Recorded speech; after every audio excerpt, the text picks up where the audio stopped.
इसी प्रकार एक तरफ गरीब होने के बाद भी वो अपने बच्चों के लिए दाल और बादाम जैसी चीज खाती है, तो दूसरी तरफ अमीर माँ सिर्फ अपनी जुबान के स्वाद के अनुसार खाती है। ऐसे ही धीरे धीरे दोनों का वक्त बीत जाता है और अब उनके 9वें महीने में दोनों को एक साथ लेबर पेन शुरू हो जाता है। दोनों अस्पताल में एडमिट हो जाती हैं। जो गरीब माँ होती है वह अपने बच्चे को आराम से जन्म देती है, लेकिन अमीर माँ की प्रेगनेंसी में प्रॉब्लम आ जाती है। डॉक्टर साहब, मेरी पत्नी को कुछ नहीं होना चाहिए।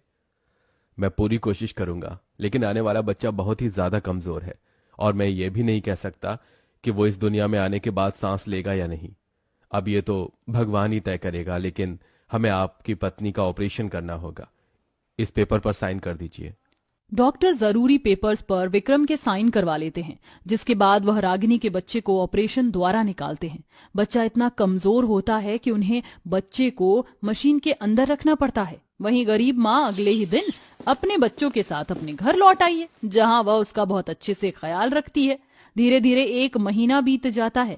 जब अमीर माँ अपने बच्चे को लेकर घर आती है, उसका बच्चा बहुत बुरी तरह रो रहा होता है। तभी वहां विक्रम आता है और कहता है, तुम्हारा बच्चा यहाँ पर रो रहा है और तुम हो कि उसे देख भी नहीं रही हो। अरे इस टीवी को देखना बंद करो और अपने बच्चे को उठाओ, उसे दूध पिलाओ, क्या पता उसे भूख लगी हो। मुझसे ये नहीं हो पाएगा। अरे तुम क्या चाहते हो कि मैं इस बच्चे के लिए अपना पूरा फिगर खराब कर दूं? मैं ऐसा कभी नहीं करूंगी, समझे तुम? तुम्हारी ही लापरवाही की वजह से ये बच्चा इतना कमजोर है। अगर तुमने मेरी बात सुनकर हेल्दी खाना खाया होता तो आज इसकी ये हालत नहीं होती। और जब तुम्हारा बच्चा तुम्हारे पास है तो तुमने उसे पालने में लाकर पटक दिया, उसे दूध पिलाने के लिए।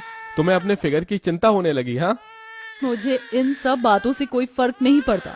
इतने दिनों से मैंने कोई पार्टी नहीं की, मैं पार्टी में जा रही हूँ। रागिनी ऐसा कहकर वहां से चली जाती है, जिसके बाद बेचारा विक्रम घर की नौकरानी को बुलाकर बच्चों को चुप करवाता है और उसे बाहर का दूध पिलाता है। वहीं दूसरी तरफ गरीब माँ अपने बच्चों को अपना खुद का दूध पिलाती है और उसका बहुत अच्छे से ख्याल रखती है। लल्ला लल्ला लोरी, दूध की कटोरी, दूध में बताशा, मुन्ना करे तमाशा। मेरा मुन्ना कितना प्यारा है, चलो अब जल्दी जल्दी से सो जाओ। सलोनी बहुत ही प्यार से अपने बच्चे को दूध पिलाकर सुलाती है। अगले दिन के लिए सलोनी के पास 500 रुपए थे और वह उन 500 रुपए को ले जाकर बाजार में अपने बच्चे के लिए अच्छे प्रोडक्ट खरीदती है। प्रमोद जी ने मुझे ये पैसे मेरी साड़ी के लिए दिए थे, लेकिन मुझे लगता है कि मैं अपने लिए इन पैसों से कुछ अच्छी चीज खरीद लूंगी तो उसके लिए अच्छा होगा। सलोनी जहां भी जाती अपने बच्चे को अपने साथ रखती और उसका ख्याल रखती। तो वहीं रागिनी ना तो अपने बच्चे को अपने पास सुलाती और ना ही